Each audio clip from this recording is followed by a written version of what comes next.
Hello guys, kumusta? In this video ituturo ko sa inyo ngayon kung paano mag-download ng video sa Facebook na walang ginagamit na website o app downloader. Una, punta lang tayo sa browser o Google Chrome. E-type ang facebook.com. E-type ang email address, Facebook password at pindutin ang login button.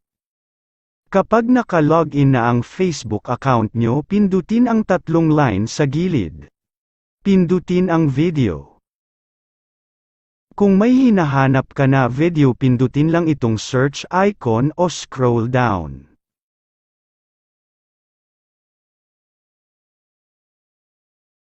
Kapag may napili ka na video na gusto mong i-download, pindutin lang ang video. Long press ang video ng 5 seconds. Kapag may nag-pop up, pindutin download video. Kapag may nag-pop up na download file, ibig sabihin nag-start na nag-download ang video na iyong dina-download. Yun lang guys, kapag hindi ka pa naka-follow. Follow for more tips and tutorial.